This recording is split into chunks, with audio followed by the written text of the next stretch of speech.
할렐루야. 이게 제 대명사가 됐어요. 날마다 하나님은 기적의 하나님. 아멘. 이게 저의 매일매일 시간 속에서 사람들을 만날 때 하나님께 하나님의 이름을 빌어서 멘트했던 그런 고백이 되어져요.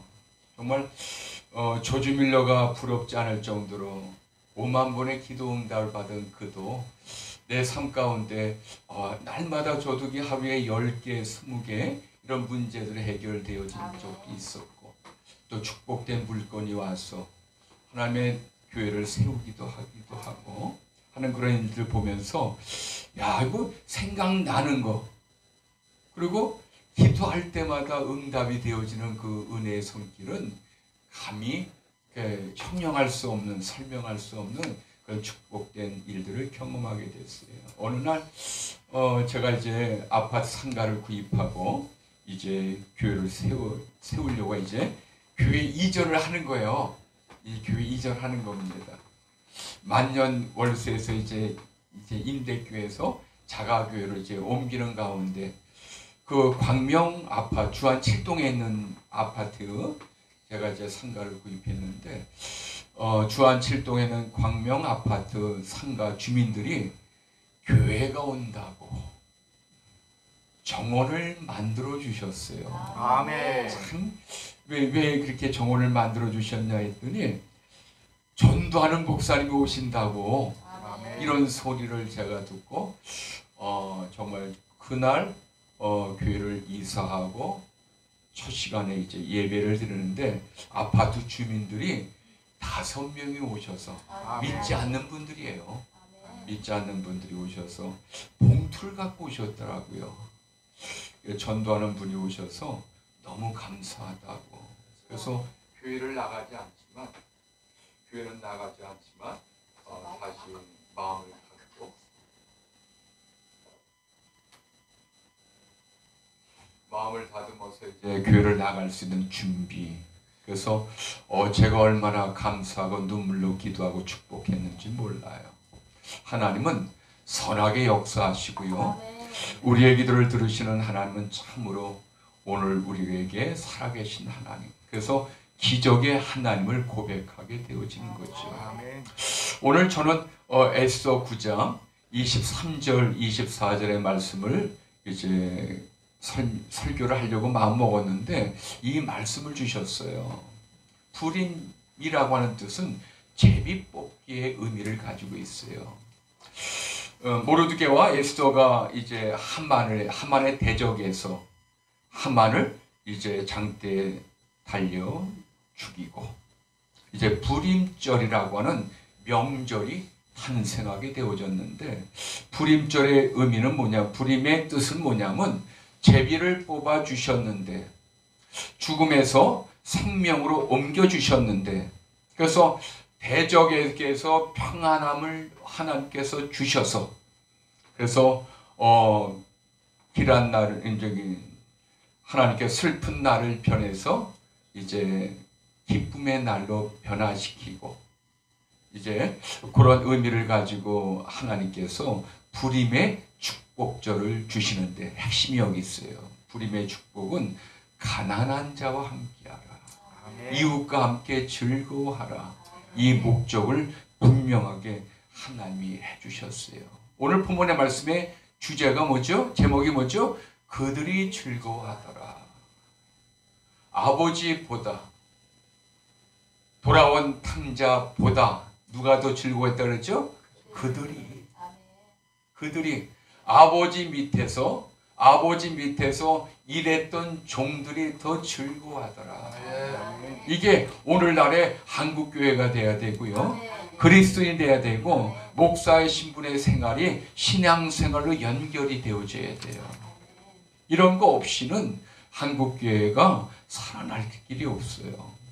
이번에 3.1절 이런 기념 말씀을 듣고 이번에 이 윤석열 대통령이 사자의 굴속 창살에서 하나님이 열어주셔서 나오겠구나. 할렐루야. 이 말씀을 제가 준비를 했는데 근데 그 의미를 다 가지게 되더라고요.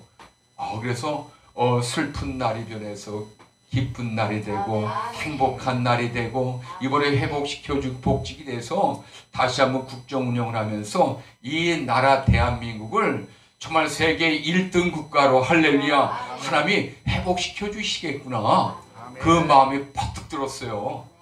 그래서 모두가 즐거운 날로 아멘. 그래서 하나님께서 기회를 주시고 전화위복에 복을 주실 줄 믿습니다. 요한일서 4장을 보니 4절을 보니까 이런 말씀이 있어요. 내 자녀가 계명대로 진리 가운데 행하는 것을 보니 기쁘다. 이 요한삼서 1장 4절에도 2절 4절도 똑같은 의미를 가지고 있어요.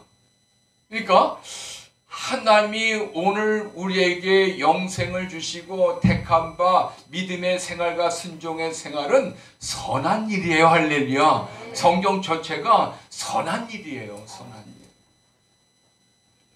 오늘 우리가 주님 나라를 소망하며 나아가지만 천국을 소망하며 나아가지만 오늘 우리는 누구를 즐겁게 하죠? 누구를? 사람을 즐겁게 해야 돼요. 보이지 않는 하나님 우리는 사랑할 수가 없어요. 그렇죠? 하나님이 안 보이는데 어떻게 사랑을 해요? 그러니까 보이지 않는 하나님을 우리는 어떻게 사랑해요? 이웃을 사랑하는 거예요. 이 두 부부는 얼마나 행복하죠? 하나님을 잘 사랑하고 있는 부부셔요. 정말 존경합니다. 우리 목사님 김영근 목사님 정말 사랑하고 존경합니다. 정말 축복합니다. 축복해가지고 정말 이런 가정이 대한민국에 목사님들 가정에서 얼마나 있을까요? 저는 손꼽는다고 봐요. 정말 귀한 가정 정말 보게 하셔서 감사드리고요. 그 하나님은 보이지 않으니까 보이는 사람을 사랑하는 것을 하나님은 나를 사랑하는 걸 인정하는 거거든요. 근데 선이 없다? 악함이 있다? 우리는 하나님을 미워하고 그래서 우리가 하나님을 사랑하는 자는 하나님을 배웁는다고 하는 거잖아요. 그래서 야고보서 1장 12절의 말씀 가운데 시험을 참는 자가 복이 있고 인내하는 자가 복이 있는데 왜 인내하고 시험을 참는 자가 복이 있느냐? 정답이 나와요. 왜일까요? 인내하는 자가 생명의 멸관을 아버지께 받기 때문이라. 아멘. 할렐루야. 심판 때 그것을 받는다고. 우리가 시험을 참고 인내하는 건 뭐냐면 우리가 멸관을 심판 때 받기 때문에 야고보 사도를 통해서 이렇게 말씀을 듣게 되어집니다. 오늘 이 본문의 말씀을 통해서 다시 한번 우리가 추구해야 될 게 뭐냐? 첫 번째요. 이게 전도 얘기가 아니에요. 전도하고는 전혀 관계가 없는 이야기입니다. 이 아들이 이 분깃을 가지고 나갔단 말이죠. 근데 세월이 지나 얼마 못 돼서 허랑방탕하게 살면서 이제 쥐엄 열매도 먹지 못할 정도로 콩가식물을 콩 하나를 먹을 수 없는 그런 가난뱅이가 되고 굶어 죽게 되면서 아버지가 생각나는데 누가 더 생각나요? 아버지의 집에서 일하는 품꾼이 생각난 거예요. 내 아버지 집에는 풍족한 일꾼이 얼마나 많은가. 이제 아버지께로 돌아가는 마음을 갖게 되면서 이제는 나는 아들이 아니라 종으로서 아버지를 찾아 나서는 거예요. 이게 선한 마음이라고 하는 거예요. 자기 양심을 버렸기 때문에 자기의 양심을 찾아가니까 이제 자식이 아니라 종이라고 하는 의미를 갖게 되어지는 거예요. 이걸 하나님이 기뻐 받으셨다는 거예요. 아멘. 이게 선한 일이라고 하는 거예요. 아멘. 아버지의 품에 안길 수 있는 마음이 바로 양심의 마음, 선한 마음이었다는 사실을 알게 되어지는 거예요. 근데 아버지는 날마다 기다렸잖아요. 이제 오나 저제 나오나? 그러면서 이제 그 아들이 돌아오는 걸 보면서 달려가서 껴안고 이제 손에 이제 가락지를 끼워주고 새 옷을 입혀주고 이제 발에 신을 신기고 이제 어떻게 해야 돼요? 이제 자식으로 인정을 했지만 이 아들은 품꾼의 아내로 살아가게 되어지는 거예요. 송아지를 잡고 잔치를 베푸는 그 모습 속에서 이 종들이 그 아버지 주인을 보면서 그 아들을 보면서 화목의 장을 만들게 되어지는 거예요. 만약에 이 아들과 아버지만 껴안고 잔치를 했으면은 이건 아무 의미가 없어요. 이런 양 한 마리를 찾았을 때 그 주인은 누구요? 회개할 것 없는, 하늘에서 회개할 것 없는 99보다 더 기뻐했다는 얘기예요. 이웃과 함께 하는 거예요. 드라크마를 잊어버렸는데 찾아서 이웃과 함께 기뻐했다는 거예요. 아멘. 오늘 본문의 말씀도 찾았어요. 아들을 찾았는데 그 아들은 종으로서 이제 아버지를 섬기고 일하게 되어지는 거죠. 오늘 우리가 하나님 이 말씀을 다시 이 변동을 시키면은 오늘 우리가 하나님의 자녀로서 하나님의 아들, 딸들로서 살아가니까 날마다 죄를 지어요. 하나님의 아들, 딸로서 목사로서만 생각하고 사역자로만 생각하니까 날마다 죄가 뭔지를 모르고 살아가요. 그런데 하나님 이제는 일꾼이란 말이죠.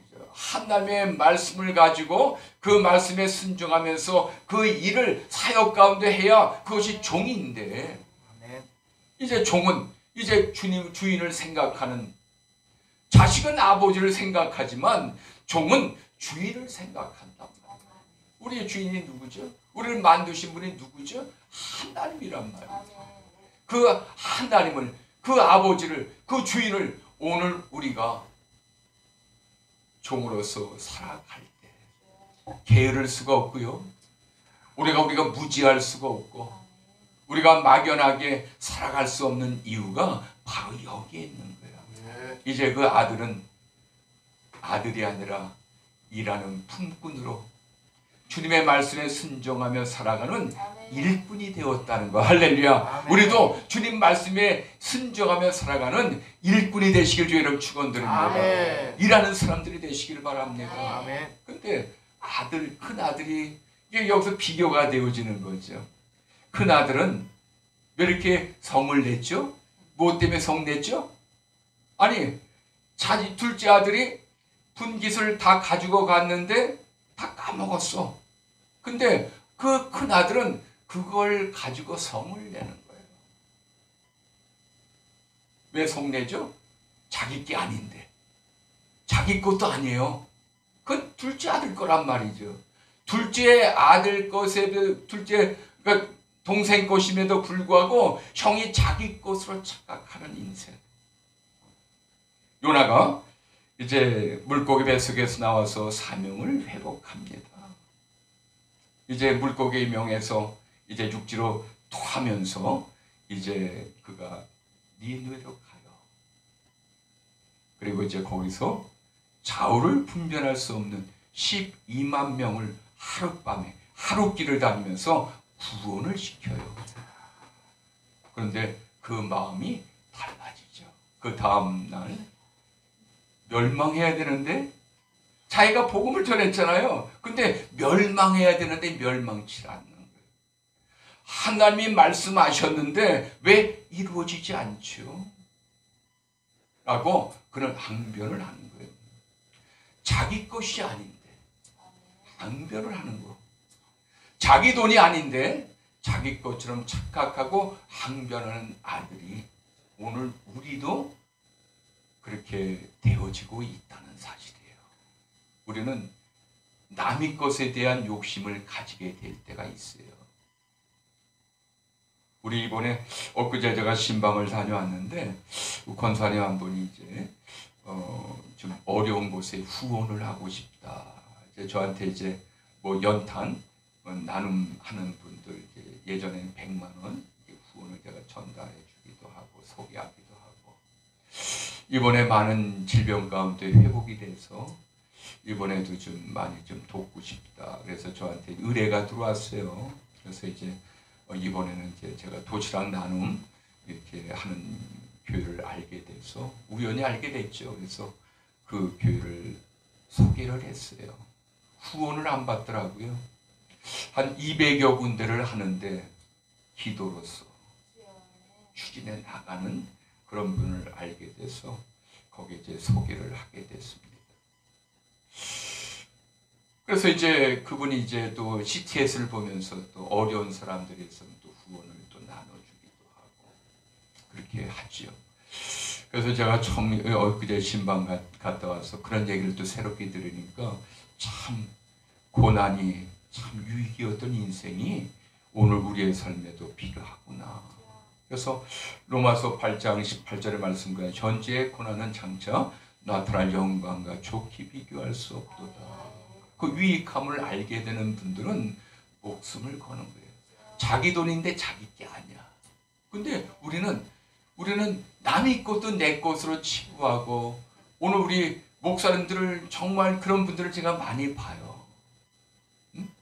서로 교인들 뺏어가려고 하고 서로 그냥 자기 것이 아님에도 불구하고 욕심내려고 하는 거. 그것이 큰 아들에 대한 마음이라고 하는 하나님이 이미 버린 거죠. 버렸습니다. 세 번째, 큰 아들의 입장에서 왜 잔치를 베풀고 그 동생이 들어왔음에도 불구하고 왜 그를 안아주지 못했을까? 그렇죠?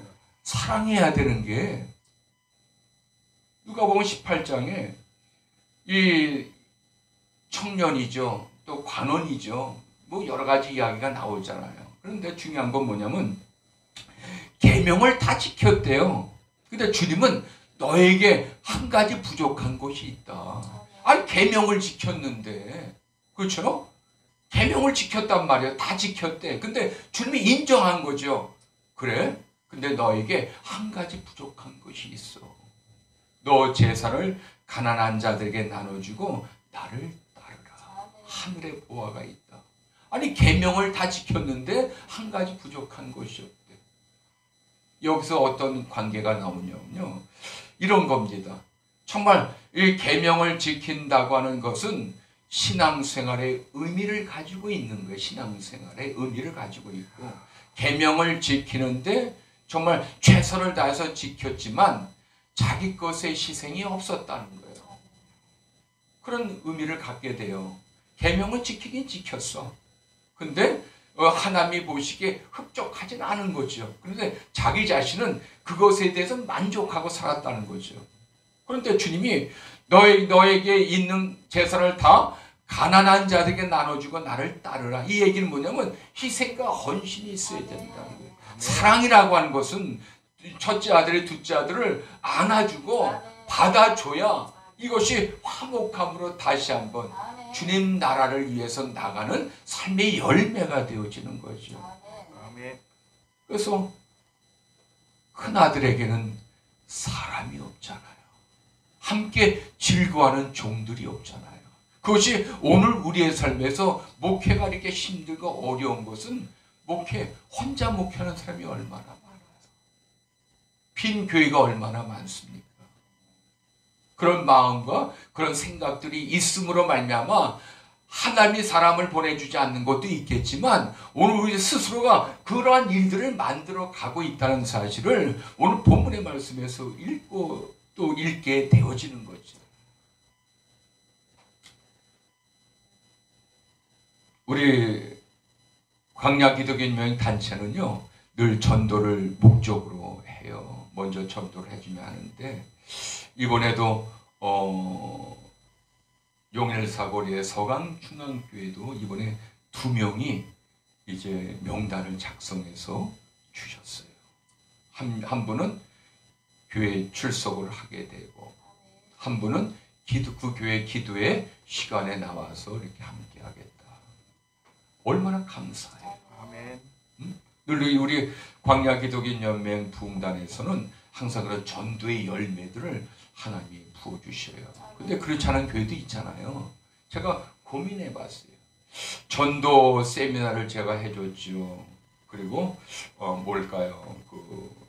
부흥회도 하지요. 또 시간 날 때마다 제가 가서 함께 전도의 시간을 갖게 되고,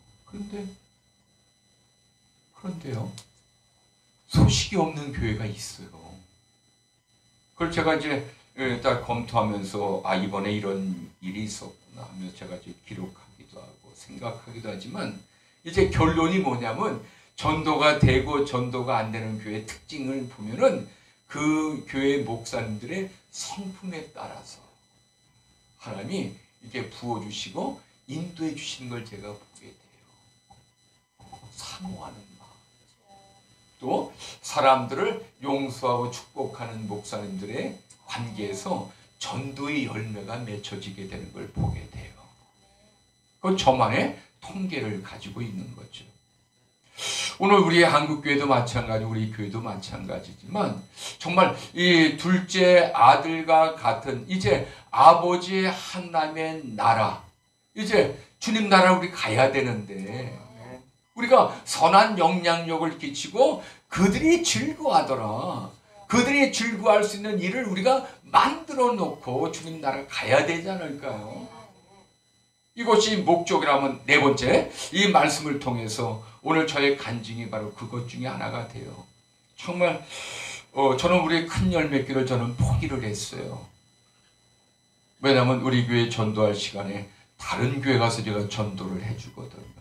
전도를 해주면서 우리 회원교회가 부흥되고 성장되고 축복받기를 바라는 마음으로 이렇게 세워주고 전도를 가지요.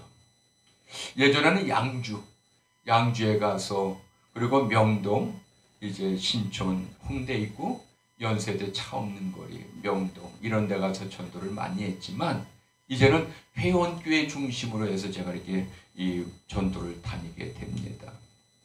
그런데 참 감사하죠.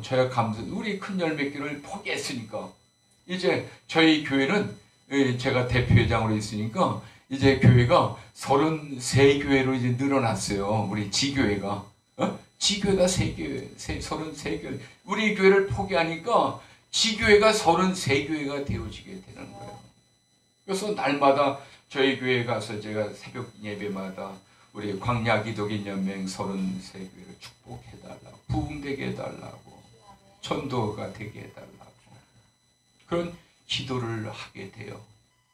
그러면서 그 교회가 부흥되는 소식을 들으면서 얼마나 감사하고 기쁜지요. 오늘 제 자랑 같지만 이런 마음들을 한번 우리가 가져봤으면 좋겠어요. 광명 은혜로 기도원도 이제 주변을 향한, 주민들을 향한 이런 계획들이 하나하나 나와야 아마 이것이 기도원의 사역과 교회 사역에 맞물리면서 채워지고 복이 되고 일꾼이 들어와서 역사가 되어지는 그런 일들이 일어나지 않을까 하는 그런 생각을 하게 됩니다. 제가 하루 10시간씩 전도할 때 이런 마음으로 전도했어요. 한 명도 안 와도 좋다. 10시간 전도하는데 한 달 반이 지나도 한 마리도 갬새끼죠. 한 사람도 안 들어와요. 근데 제 마음속에 얼마나 행복한지, 하나님 안 보내주셔서 감사합니다. 안 보내줘도 감사합니다. 그냥 나간 거예요. 그게 너무 행복하고 기쁜 거예요. 그래서 전도를 나갔는데 정말 한 달 반 지나니까 기가 막힌 일들이 일어나요. 어떤 분이 이제 망우리 쪽으로 금남교로 이제 5년을 다녔대. 인천에서 얼마나 2시간이 넘게 걸린대요. 근데 그분이 하는 말이, 그 권사님이 자기한테 전도하는 목사가 있으면 그 교회를 나가야 되겠다. 5년을 기도했대요. 근데 그분한테 전도하는 목사님이 없었는데 제가 그날 교회 가서 기도하고 이제 전도를 나왔는데 그분을 만나게 된 거죠. 주일날 쌀자루를 메고 오셨어요. 그것도 40kg. 40kg. 하나님의 집 교회에서 공짜 밥을 먹을 수가 없다. 오늘 다 헌금 내셨어요. 감사하죠? 그러니까 그런 일이죠. 사실은 그게 선한 일이거든요. 아멘. 선한 마음으로 전도를 나간 거예요, 사실은. 근데 그런 일들이 벌어지고 되고, 요것만 잠깐 간증할게요. 전도 때문에. 어떤 사람은 기도하니까 어떤 사람은 60만 원 11조. 이거 정말 우리 교회가 정말 가난하고 무너지고 문 닫기 직전의 교회였고 그런 교회였어요. 보증 다 까먹고 31개월 새도 안 내보기도 하고. 그런데 기도는 이거죠. 하나님, 세계 재래 부흥사 김진규 아버지 아들이 여기 있습니다. 제가 그 기도를 37년을 기도했어요. 그리고 37년 만에 첫 붕해를 갔는데 오살리 기도원도 37년 만에 처음 가서 설교하고, 이 37년 만에 정말 37년 만에 처음 간 거죠. 그때 청년 때 몸이 아파서 살려달라고 기도해 금식회로 갔던 그 기도원을 37년 만에 처음 가서 37년 전에 하나님, 나도 저 목사님 붕산처럼 하나님 저도 주의 종이 되면은 저렇게 하게 해달라고. 37년 만에 첫 붕, 37년 만에 첫 이제 요살리에 가서 제가 이 강단 앞에서 설교했다니까요. 얼마나 감사한지. 예? 그런 일들도 일어났지만 정말 그러므로 자립이 되고, 그러면서 이제 다시 회복이 되고, 그러면서 이제 믿음의 시간 속에서 함께했던 그 일들이 있었습니다. 오늘 본문의 말씀을 다시 들어갑니다. 왜 하나님은, 왜 그러면 둘째 아들을 왜 그런 시간 속에 두었을까? 왜 시간 속에 두었다고 생각하세요? 전 이렇게 생각해요. 마태복음 4장에 예수님이 왜 성령에 이끌려서 마귀의 시험을 받으러 광야에 나갔을까? 그렇죠? 전 참 고민을 많이 했습니다.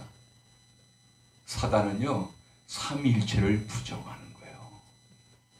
삼위일체를 부정. 하나님을 부정했죠. 예수 그리스도를 부정했죠. 성령님을 부정했어요. 그래서 마귀를 이겼단 말이죠.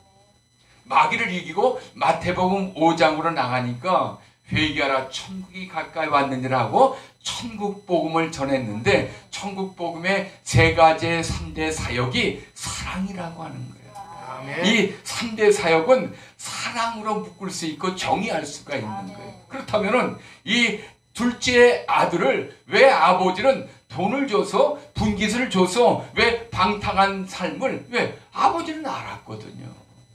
그러니까 날마다 나가서 기다린 거죠. 여기에 아버지의 사랑을 읽을 수가 있는 거예요. 아멘. 오늘 우리도 주님께서 뭘 줬죠? 자유의지를 주셨어요. 자유의지를 주셨지만 오늘 하나님께서 우리가 영생에 들어가기 위해서 자유의지가 반드시 필요하다는 얘기예요. 오늘 하나님은 그걸 인정한다는 거예요. 너의 선택, 너의 생각, 너의 주장을 위에서 계신 하나님은 인정한다는 거예요. 마음껏 해봐. 마음껏 해봐. 그리고 주님은 사랑으로 받으시는 거예요. 선택. 언제나 선택. 여호수아 14장에 갈렙이라는 이야기가 나와요. 45년 만에 그날에 하나님께서 내게 말씀하신 그 산지를 내게 주소서. 변함없는. 우리에게 이런 사람들이 필요하지 않을까? 이런 마음이 필요하지 않을까? 아침 저녁으로 조석관에 변하는 마음이 아니라, 일본에 가니까 이런 명언이 있어요. 이쇼겐메이. 이쇼겐메이가 어떤 뜻을 가지고 있냐면요, 막부 시대, 사무라이 시대에 이제 장인이 칼을 만들죠. 칼이 승부를 가르게 되더라고요. 그러니까 대장장이가 칼을 만들어서 칼을 줬는데 싸움하다 칼이 부러졌어. 그럼 누가 열받아요? 이 쇼군 장군이 열받죠. 왜 칼이 잘라졌냐? 라고 했을 때 대장장이 목은 날아가는 거예요. 이쇼겐메라고 하는 건 뭐냐면 목숨을 걸고 물건을 만들게 되어지는 거예요. 그래서 일본에 1000년, 2000년 된 기업이 수두룩하다고 하는 거예요. 그래서 목숨을 거는 신앙, 이쇼겐메, 오늘 우리가 목숨을 거는 믿음이 필요하다는 것인데 바로 이와 같은 일들을 오늘 이 집회를 통해서 3.1절 기념 기도회를 통해서 이런 마인드가 다시 한번 대한민국의 열망으로 선풍적으로 이 선포되어지는 귀한 역사가 일어나기를 주의 이름으로 축원드립니다. 아멘. 그래서 하나님은 오늘 우리의 선택을 중요시한다는 거예요. 우리가 창세기 3장에 보니까 선택이라고 하는 것이 나와요. 근데 선택이라고 하는 것이 오늘 그것이 목적이 되면 안 되지만 그러나 선택의 의미를 주신 먹는 날에는 선택을 주셨다는 거예요.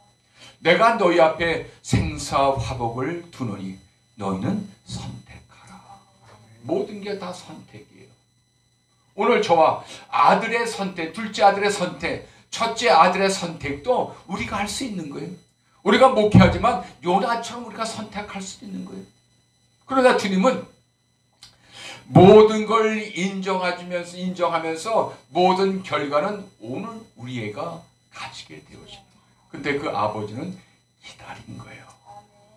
오늘 이와 같은 사랑을 우리가 주님을 대변해서 널리 선포하시기를 바라겠습니다. 아멘. 이것이 영생의 삶이고 아멘. 이것이 천국 가는 삶의 멸관이고 아멘. 이것이 상급이라고 하는 것을 알게 됩니다. 로마서 2장 12절 13절 가운데 아주 중요한 핵심이 있어요. 제가 한번 읽어드리려고 제가 한번 할게요. 참 이게 교리적 사건보다도 앞서고 중요한 겁니다. 자, 무릇 로마서 2장 12절 13절입니다. 무릇 율법 없이 범죄한 자는 또한 율법 없이 망하고 무릇 율법이 있고 범죄한 자는 율법으로 말미암아 심판 받으리라. 13절 하나님 앞에서는 율법을 듣는 자가 의인이 아니요 오직 율법을 행하는 자야 의롭다 하심을 얻으니라. 그래서 하나님은 이 시간 예배를 드리는 게 중요하지 않다는 거예요. 말씀을 듣고도 우리가 몸과 마음과 영이 사랑 가운데 이웃 가운데 향하지 않으면 오늘 우리는 순종이 아니라는 거예요. 우리가 예수를 믿으며 구원받는다고 하는 의미를 갖지만 이 예수를 믿는다는 것에 순종이라고 하는 것이 포함되어 있는 거예요. 그래서 율법이 없는 자는 율법으로 망하고 율법이 있어도 범죄한 자는 율법으로 망한다는 거예요. 이건 뭐예요? 믿을지라도 주님의 말씀에 위배되는 삶을 살아가는 그리스도인 목사님들, 그렇게 믿는 사람들은 율법이 있어도 믿어도 망한다는 것. 그것이 13절이 대변해주고 있는 거예요. 그래서 믿음 따로 순종 따로가 아니라는 얘기. 오늘 아버지의 마음이 있잖아요. 그 아들이 타락해서 나갔는데 실패해서 들어왔는데 아버지는 그 아들이 돌아올 줄 알고 있는 거예요. 근데 그 아들은 양심을 가지고 돌아오게 되는 거예요. 내가 저 품꾼들과 함께 하겠다. 그러니까 그들이 즐거워하고 좋아하죠. 그들이 행복한 거예요. 이게 선한 영향력이고 선한 일꾼으로서 오늘 우리가 살아가는 모습이지만 큰 아들은 아버지의 사랑을 알지 못한 거죠. 그래서 오늘 우리가 목회를 하더라도 아버지의 마음을 알아서 믿음의 축복된 열매를 거두는 우리 모두가 되기를 바라겠습니다. 마지막 하나만 더 말씀드리고 말씀을 나누려고 합니다. 오늘 이 말씀을 통해서 다시 한번 한국교회가 살아나기를 바라겠습니다. 아멘. 정말 주님의 뜻이 무엇인지를 분별을 우리는 다 할 수 있잖아요. 호박 넝쿨 때문에 전 이렇게 요나가 왜 이렇게 선한 마음이 없어졌을까? 박넝쿨 하나 때문에 그는 저는 지옥 같다고 봐요. 가인도 마찬가지고 너희는 가인처럼 하지 마라. 그리고 에스겔 16장에도 49절 50절에도 이런 말씀이 나오죠. 소돔과 고모라 성이 멸망받은 것이 무엇 때문인지 아느냐? 심판에 대한 이야기예요. 그대로 그것을 우리가 받아들여야 돼요. 한국교회도 마찬가지고 우리 한국교회 목사님들이 정말 그리스도 안에서 사랑 가운데 다시 한번 마음을 두고 목했으면 좋겠다. 이런 마음을 가지게 돼요. 그래서 한국교회 또 세계교회 가운데 놀라운 일들이 일어날 줄 믿고요. 축복의 열매가 풍성하기를 바라겠습니다. 기도합니다. 하나님